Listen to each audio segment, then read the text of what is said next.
عید کے دن لازم ہوتا ہے اور واجب ہوتا ہے. جب عید کی صبح ہوگی یعنی فجر کا وقت جب شروع ہوگا اس وقت سے صدقہ فطر واجب ہو جاتا ہے.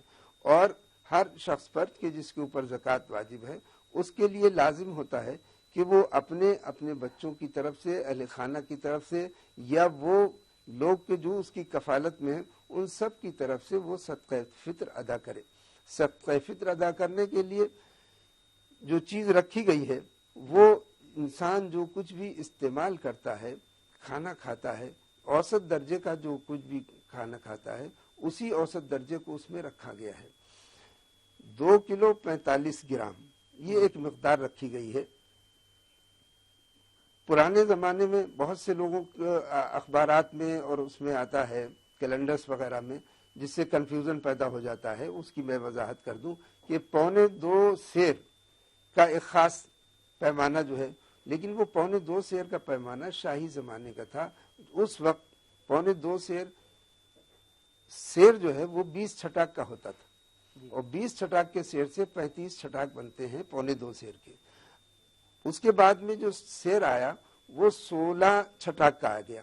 تو 16 چھٹاک سے پھر 35 چھٹاک جب ہم لگائیں گے تو وہ 2 سیر سے آگے بڑھ جاتے ہیں. اس لیے اور کلو سیر سے کچھ تھوڑا سا بڑا ہوتا ہے تو 2 کلو 45 گرام تقریباً وہ مقدار بنتی ہے. وہ مقدار دے دے یا اس کی قیمت ادا کرے. اور جو اوسط درجے کا آدمی کھاتا ہے وہ اوسط درجے کی قیمت اس کی ادا کرنا چاہیے. اور یہ چونکہ عید کے دن ہوتا ہے، واجب تو عید کے دن ہے، لیکن عید کی خوشی ظاہر ہے کہ اگر عید کے دن دی جائے تو وہ آدمی تیاری نہیں کر سکتا ہے.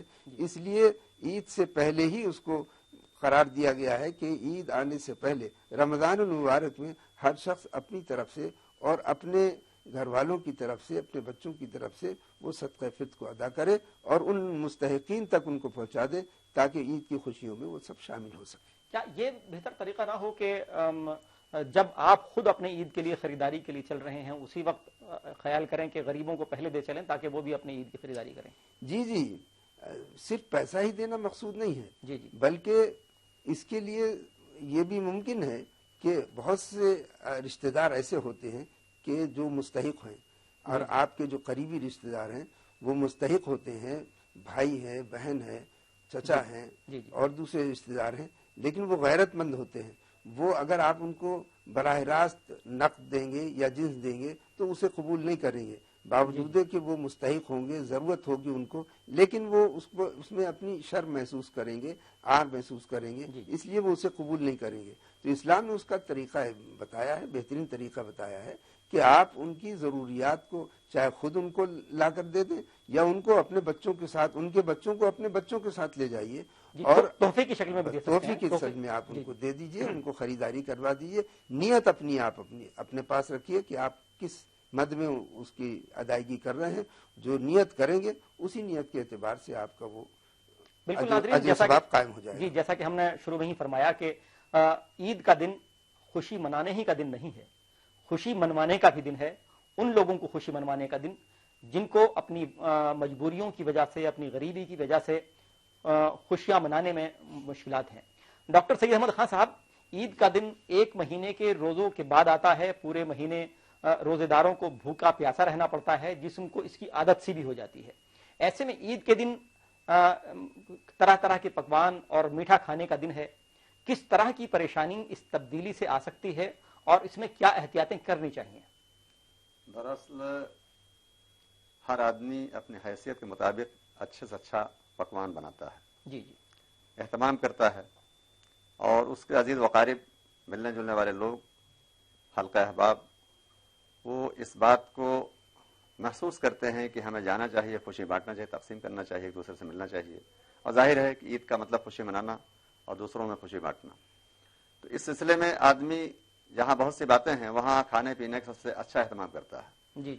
تو یہاں اعتدال کا راستہ اختیار کرنا چاہیے، اور جو ہمارے میزبان اور مہمان ہیں ان دونوں کو ایک دوسرے کے جذبات کا خیال رکھنا چاہیے. اصل میں ہوتا یہ ہے کہ جب آدمی یہ سوچتا ہے کہ بہت سارے قسم کے پکوان رکھے ہوئے ہیں تو سب کھانے کے نہیں ہیں، اس میں دیکھنا ہے کہ مجھے جو ہے کتنا کھانا چاہیے اور یعنی اس طرح میزبان پر بھی یہ بات عائد ہوتی ہے کہ وہ ضد نہ کرے، یعنی زور فورس نہ کرے کہ آپ یہ زبردستی کھائیے. تو اس میں بہرحال خیال رکھا جانا چاہیے کہ بہت ہی اعتدال پر وہ کھانا پینا رکھے. چاہے یہ جو رمضان شریف کے مہینے میں ہم نے روزہ رکھا اور ہمارا یعنی جو بدنی نظام تھا اس کو ہم نے ایک تربیت کے طور پر بھی ٹھیک رکھنے کی کوشش کیا ہے، تو اس کا مظاہرہ بھی ہونا چاہیے کہ تربیت ہماری جو ہوئی اس کا ظہور کیسے ہو رہا ہے. وہ ہمارے اندر جو ہے جو صبر کا معاملہ ہے، صبر اسی کا نام ہے دراصل، ویٹ اینڈ واچ. کہ آدمی جو ہے اس چیز کو محسوس کرے کہ میرے لیے کیا چیز کتنا فائدہ مند ہے اور مجھے کتنا کھانا چاہیے. اب ہوتا یہ ہے کہ لوگ جیسے کہ یلغار کسی چیز کو ہوتی ہے اس طرح سے ایسی حرکتوں سے بچنا چاہیے. تو اس میں یہ ہے کہ بہت محتاط انداز میں آدمی کھانے پینے کا خیال رکھے، اور یہ جو زیادہ چکنائی اور چربی والی چیزیں ہیں اس سے گریز کرنا چاہیے. اور یعنی میٹھا کھانا سنت ہے، تو میٹھے میں جو ہے یعنی تلی ہوئی چیزیں جو ہیں اسے کم سے کم رکھا جائے. بلکہ یہ ہے کہ موسم کے پھل وغیرہ ہوں یا رومالی سوئیاں ہیں جس میں چکنائی کم ہوتی ہے، اس میں جو اپنی حیثیت کے مطابق یعنی بادام ہے، چلغوزہ ہے، چھوہارے ہیں، وہ دیگر تمام سارے. یعنی تلی ہوئی سوئیوں سے، تلی ہوئی پھینیوں سے بہتر ہے کہ سوئیاں کو استعمال ہو. جی وہ زیادہ بہتر ہے. تاکہ یہ رہے کہ آدمی کا جو عمل استحالہ ہے یعنی میٹابولک سسٹم جو 1 مہینے تک درست ہوا ہے تو اچانک ڈسٹرب نہ ہونے پائے، خراب نہ ہو پائے، بے ترتیب نہ ہونے پائے، اس سے بچنے کی کوشش کی جائے. بالکل ڈاکٹر صاحب فرما رہے ہیں کہ روزے نے جو تربیت دیا آپ کو، جو صبر کا پیغام دیا، وہ عید کے دن اس کی آزمائش ہے.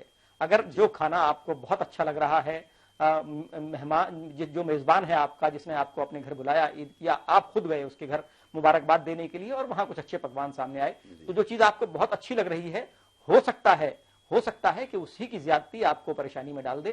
تو کھانے میں احتیاط، کم چیز کھائیں گے، کم چکھنے کے حساب سے کھائیں گے، اپنی خواہش پر صبر کریں گے، صبر کا مظاہرہ کریں گے تو ان پریشانیوں کا سامنا آپ کو نہیں کرنا پڑے گا. مولانا یعقوب صاحب، رسول اللہ کے نسخے بھی طب نبوی کے طور پر مشہور ہیں. رسول اللہ کا عید کے دن کیا معمول رہتا تھا؟ دیکھیے، عید کے دن اصل میں معمولات تو یہ ہمارے اپنے بنائے ہوئے ہیں.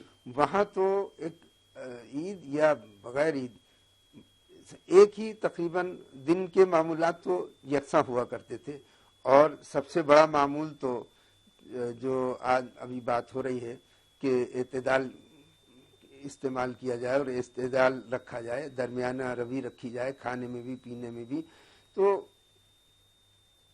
حضور اکرم صلی اللہ علیہ وسلم نے تو اعتدال کے لیے ہی فرمایا ہے کہ جب زیادہ بھوک لگے، یہ ایک معمول عام دنوں کا بھی ہے اور عید کے دن کا بھی ہے، اور عید کے دن اس معمول کے اوپر زیادہ فائدہ حاصل کر سکتا ہے ہر مومن، کیونکہ اس کو رمضان المبارک میں جتنے دن اس نے روزہ رکھا ہے اس کی وجہ سے اس کو معدے کو جس طرح کی عادت ہو گئی ہے، اس عادت کے مطابق اگر ہم اس حدیث پر عمل کریں گے تو انشاءاللہ ہمیں جو بات ہو رہی ہے کہ دن میں دشواری کوئی پیش آ جائے، کسی طرح کی دشواری پیش نہیں آ سکے گی انشاءاللہ العزیز. کہ جب بھوک لگے تب کھانا کھائیں اور جب خواہش باقی رہ جائے تو کھانا چھوڑ دے.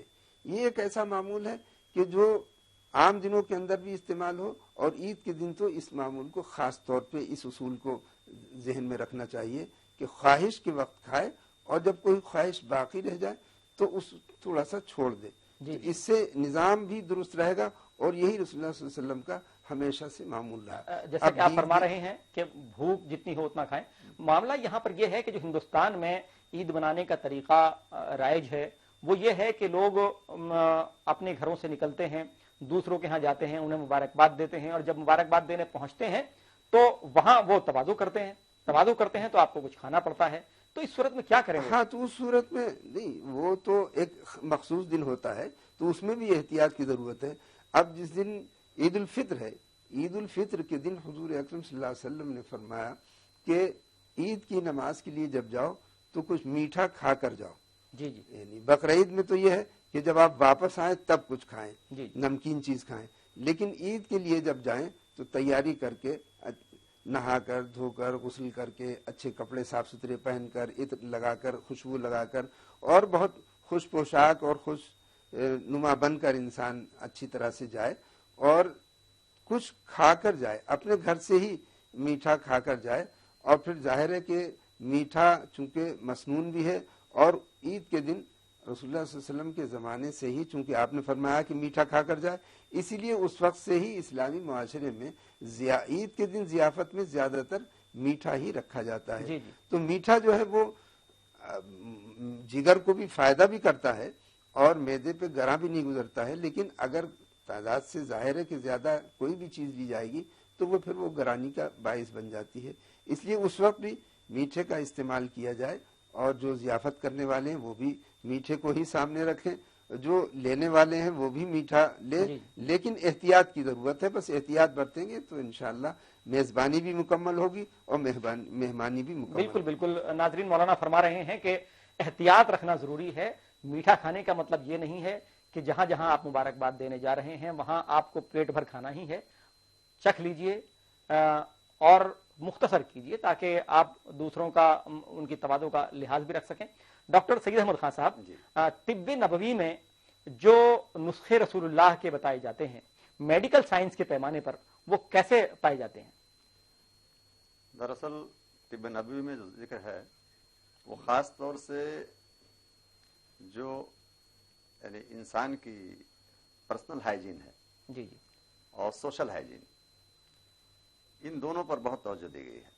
جی جی. اور ہم نے جو اب تک پڑھا ہے، جتنی اسٹڈی کی ہے، اس میں الحمدللہ یہ ہے کہ طب نبوی کو کہیں آگے پایا جی. اور جو موجودہ تمام ساری تحقیقات ہیں اس کے پیچھے پیچھے ہیں. تو یہ ہے کہ آدمی اپنی جو اس کی ذاتی زندگی ہے،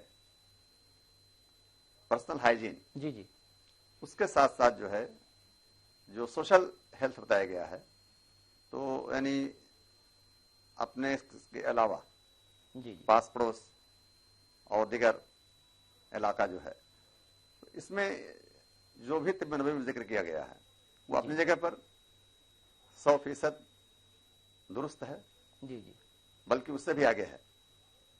یعنی اگر طب نبوی میں جو نسخے ہیں انہی کا لحاظ بھی رکھیں تو وہ عید کے دن بھی آپ کے بڑے کام آ سکتے ہیں. یقیناً. اور عید کے دن جو پریشانیاں کچھ لوگوں کو ہو جاتی ہیں کھانے پینے کی بد احتیاطی کی وجہ سے، ان سے بچا جا سکتا ہے. ناظرین، عید کے پیغام پر دونوں مہمانوں کے ساتھ ہماری یہ گفتگو ابھی جاری رہے گی، لیکن پروگرام میں فی الحال وقت ہے ایک بریک کا.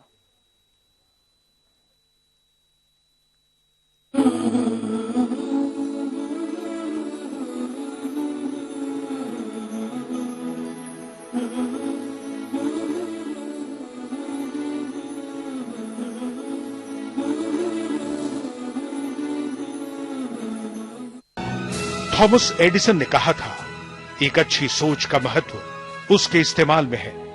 تھامس ایڈیسن کی اسی سوچ کو حقیقت میں بدلنے والے بہار کے ادیمیوں کو سمانت کرے گا دیش کا سب سے بڑا ریجنل MSME ایوارڈ 31 جولائی کو پٹنہ میں. سمے ادیمی Bihar 2014 presented by techno culture building solution. Vastu Vihar ایک وشو ستریہ ٹاؤن شپ اب آپ کے گھر کا سپنا بھی ہو سکتا ہے ساکار. ہے نا اپنا واستو وہار. پاورڈ بائی گجرات گرومیڈ. گجرات گرومیڈ, a brand leader product. Gromid add vitamin baby oil and soap. Associate sponsor Dr. Zakir Hussain Institution and IIBM Patna. پڑھو ووکیشنل بنو پروفیشنل. شیرا فٹ لائن جم ویسٹ دیوانہ بنا دے. آپ کے نویش صلاح کار ہر پل آپ کے ساتھ. Amrapali Aadya trading and investment private limited. Psychographic society, a Vikas Kumar Initiative Ranchi. Top destination for career, personal and parent counseling. Supported by NSIC. Industry partner BSE SME. Print partner Rashtriya Sahara. International telecast partner Almi Samay. A Media 100 initiative.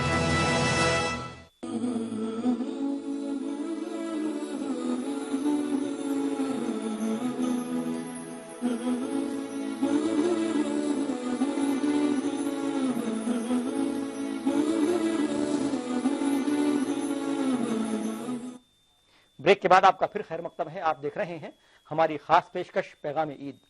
بھوک، دہشت، جنگ، نفرت سے بھی مل جائے نجات، موت کے سائے چھٹیں اور زندگی کی عید ہو، بھول جائیں رنج و غم اور سب کے چہرے کھل اٹھیں، یا الہی اس برس ایسی خوشی کی عید ہو۔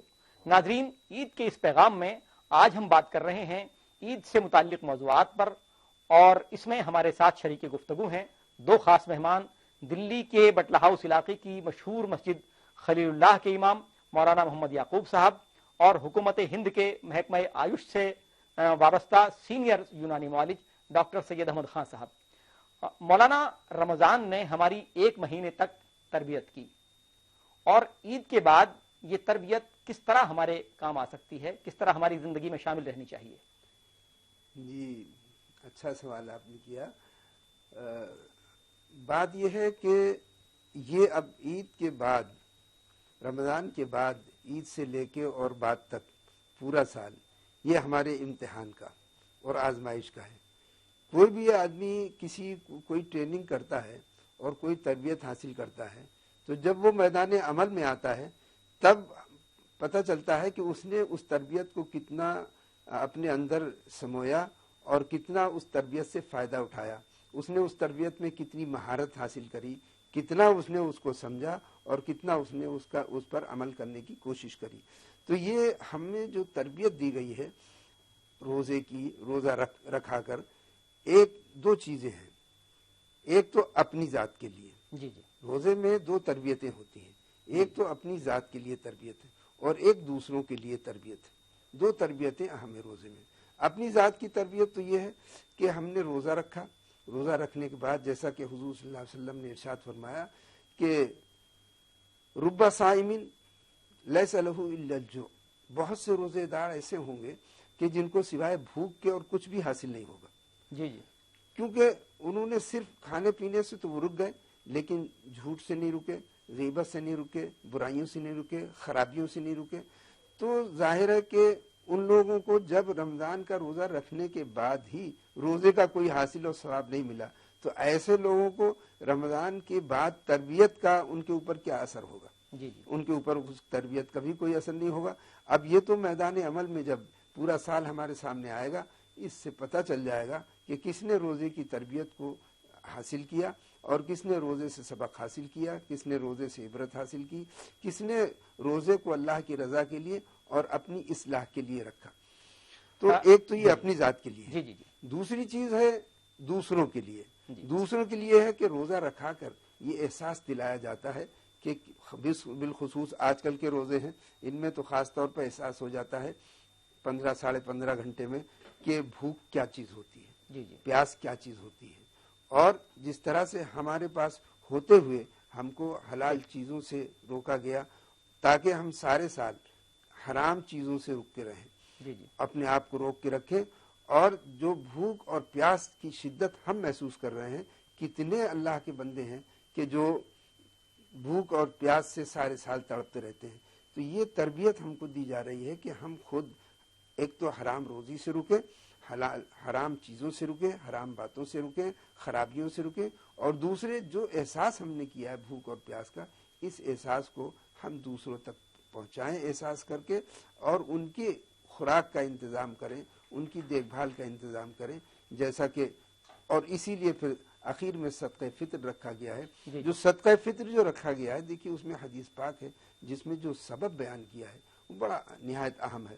فرمایا کہ صدقۃ الفطر طہر للصیام وطعمۃ للمساکین، یہ صدقہ فطر جو ہے وہ روزوں کے لیے پاکیزگی ہے، یعنی روزوں میں ہم سے کوئی لغزش ہو گئی، خطا ہو گئی، تو اس کے لیے پاکیزہ بن جاتا ہے، روزے کو صاف ستھرا کر دیتا ہے۔ جیسے نماز کے اندر سجدہ سہو کر لینے سے نماز درست ہو جاتی ہے، اس لیے روزے میں اگر کوئی ہم سے لغزشیں خطائیں ہیں تو صدقہ فطر سے وہ ادا ہو جاتی ہیں اور پوری کر دی جاتی ہیں۔ اور دوسری چیز فرمایا کہ طعمۃ للمساکین، یہ مساکین کے لیے رزق کا ذریعہ ہے۔ تو صدقہ فطر جو ہے یہ نظام رکھا گیا ہے، اسی لیے تو اب صدقہ فطر دے کر ہم دوسروں کو جب خوشیوں میں شامل کرتے ہیں، یہ خوشی صرف عید کے دن ہی نہیں بلکہ ہمیں یہ تربیت دی گئی ہے کہ ہم سال بھر تک ان مساکین کی، ناداروں کی، غریبوں کی دیکھ بھال کریں اور اللہ کی مخلوق کی نگہداری کریں، تاکہ وہ سارے سال جس طرح عید کے دن ہم نے اپنے بچوں کو خوشیاں پہنچائی ہیں، سارے سال تک ہم اپنے بچوں کو بھی اور دوسروں بچوں کو بھی خوشیاں بانٹ سکیں اور دے سکیں۔ بالکل بالکل، جیسا کہ مولانا فرما رہے ہیں کہ عید کا دن اور عید کے بعد کے دن، خاص طور سے پورا مہینہ سمجھ لیجیے شوال کا، یہ رمضان کے محاسبے کا بھی دن ہے۔ اگر جو رمضان میں آپ نے تربیت حاصل کی، وہ تربیت آپ کی عملی زندگی میں آ رہی ہے کہ نہیں، یہی دیکھنا ہے، کیونکہ جو رمضان کا مقصد تھا، رمضان کا مقصد آپ کی ذہنی، آپ کی ایمانی اور آپ کی جسمانی تربیت، تینوں طرح کی تربیت رمضان کا مقصد تھا۔ آپ نے روزے رکھے تو وہ تربیت کس حد تک اپنی زندگی میں اتاری، اس محاسبے کا دن ہے عید کا دن اور اس کے بعد کے دن۔ یہ ہمیں سمجھنا چاہیے کہ ہمارے روزے کتنے کامل روزے ہوئے، اگر وہ تربیت ہماری زندگی میں آئی کہ نہیں آئی۔ ڈاکٹر سعید احمد خان صاحب، آپ سے میں جاننا چاہوں گا کہ عید کے بعد کے جو ایک دو ایام ہوتے ہیں، آپ چونکہ معالج ہیں اور آپ کا مریضوں سے سابقہ ہوتا ہے، تو کس طرح کی پریشانیاں، کیسے مشکلات آتی ہیں عید کے دن کی بد احتیاطیوں کی وجہ سے، کیا آپ نے اب تک مشاہدہ کیا ہے؟ جی، دراصل اس میں جو اہم بات ہے جی وہ یہ ہے کہ جو لوگ اعتدال سے ہٹ کر کے کھانا پینا زیادہ کھا چکے ہوتے ہیں، تو ان میں ظاہر ہے کہ ڈائریا، ڈیسنٹری یعنی دست اور پیچش کے علاوہ کچھ گیسٹرائٹس کی بھی شکایتیں، اس طرح کے مریض زیادہ ہو جاتے ہیں۔ بہرحال ایک پہلو ہے، اس کے ساتھ یہ ہے کہ جو ہم سحری کا معمول رکھتے تھے، میں نے اس سے پہلے بھی ذکر کیا تھا کہ رمضان شریف میں آخری ایام میں سحری کے آخری وقت میں سحری کا استعمال کیا جائے، اور وہ ہے یعنی ناشتہ جو آدمی صبح کرتا ہے نا، اسی کے مطابق اس کا استعمال کرے، جو اس کو کھانا یعنی نہ سمجھ کر کے ایک اچھے قسم کا ناشتہ ہو۔ آپ نے وہ ناشتہ ہمیں صبح رکھنا چاہیے اور تازہ ناشتہ ہو، خود بنایا ہو۔ ایسا نہیں کہ ہم باسی کھانا کھائیں۔ لوگ کرتے کیا ہیں کہ ڈھیر ساری چیزیں بنا کر کے فریج میں رکھ دیا، بالکل، اور پھر اس کا استعمال کرتے رہتے ہیں، وہ نقصان دہ ہے اصل میں۔ رمضان نے جس طرح سے ذہنی تربیت کی، ایمانی تربیت کی، ویسے جسمانی تربیت بھی کی۔ کس طرح کی تربیت رمضان سے روزے داروں کو ملی ہے جو عید کے دن اور عید کے بعد ان کے کام آنی ہے؟ جی، جو سب سے بڑی بات ہے، وہ جس کی وجہ سے آج بہت سی بیماریاں لوگوں میں جمع ہو گئی ہیں، وہ ہے عمل استحالہ، یعنی میٹابولک ڈس آرڈر کی وجہ سے بہت سی بیماریاں وجود میں آ جاتی ہیں۔ اس میں یہ کہ تھائرائیڈ کی بیماری ہے، شوگر کی بیماری ہے، امراض جگر کی بیماری ہے، تو یہ سب چیزیں، اور گیس کی جو یعنی آج کل بہت زیادہ بیماری پیدا ہو گئی لوگوں میں، تو یہ سب باتیں جو رمضان شریف کے اندر جو تربیت ہم نے لیا، کھانے پینے کا معمول بنایا اور اعتدال کے ساتھ کھایا پیا، تو اس کا جو فائدہ ہمیں ہے وہ اسی وقت حاصل ہوگا کہ ہم یعنی عید کے موقع پر بھی اپنے آپ کو محتاط رکھیں، اور اس کے ساتھ ساتھ جو ہے جو معمول کا ناشتہ ہے وہ جتنا جلدی ممکن ہو اتنی جلدی کیا جائے اور تازہ ناشتہ کیا جائے۔ ایسا نہیں کہ بنے بنائی چیزیں رکھ لیں اور جلدی بلدی میں کھا لیا۔ لوگ شارٹ کٹ جو استعمال کرتے ہیں، عام طور سے دیکھا ہم نے کہ بس یہ ہے کہ چائے بنایا کچھ اور اس میں بریڈ وغیرہ استعمال کر لیا، ایسا نہیں ہونا چاہیے، بلکہ بہتر طریقے سے دلیا ہے اور اس کے علاوہ کچھ فروٹ وغیرہ سمجھ میں آئے جو اپنے موسم کے لحاظ جو موجود ہوں، اس کا استعمال کرنا چاہیے۔ اور اس کے ساتھ ساتھ یہ ہے کہ ناشتہ جو ہے وہ بہت اچھا ہو، یعنی پراٹھا بھی رہنا چاہیے، انڈا بھی استعمال کر سکتے ہیں، اور دیگر جو آسانی سے دستیاب ہو وہ کھانا تازہ بنا کر کھائے، یعنی ناشتہ بڑا اچھے قسم کا ہو۔ بالکل، یہ جو ڈاکٹر صاحب فرما رہے ہیں یہ وہ چیزیں ہیں جو 12 مہینے ان کا اگر آپ لحاظ رکھیں گے تو انشاءاللہ صحت کی پریشانیاں آپ کو کم سے کم ہوں گی۔ مولانا صاحب، میں آپ سے جاننا یہ چاہ رہا تھا کہ جو ہمارے ہاں ہندوستان میں اور بر صغیر میں عید منانے کا طریقہ ہے، اس میں ایک خاص بات یہ ہے جو ہندوستان کے علاوہ دوسری جگہ کم نظر آتی ہے کہ جس طرح سے لوگ گروپ میں گھروں سے نکلتے ہیں، دوسروں کو عید کی مبارکباد دیتے ہیں، ان کے ہاں جاتے ہیں اور کچھ کھاتے پیتے ہیں، اور ایک خاص طور سے عید ملنے کا جو ایک طریقہ یہاں پر ہے، کچھ لوگ اس میں بدعت کی بات بھی کرتے ہیں۔ تو یہ بدعت کہاں بن جاتی ہے؟ کیا تب بدعت ہوتی ہے جب اس عمل کو دین کا حصہ مان کر کیا جائے، یا جو ہمارے ہاں خیر سگالی کا پیغام ہے اس میں بھی اس میں کوئی پریشانی ہے؟ بات یہ ہے کہ ہر چیز کو دیکھیے، معاشرے جو ہیں، معاشروں کے اندر سماجی اور معاشرتی اور خاندانی کچھ رواج ہوتے ہیں جی اور ہمیشہ سے رہے، جی آج سے نہیں ہمیشہ سے رہے. میں آپ کو بتاؤں کہ غور سے احادیث پڑھی جائیں تو عرب کے اندر بالخصوص حجاز میں جی جی مسافے کا طریقہ نہیں تھا. جی جی مسافے کا طریقہ نہیں تھا. عرب کے اندر صرف معانقہ تھا.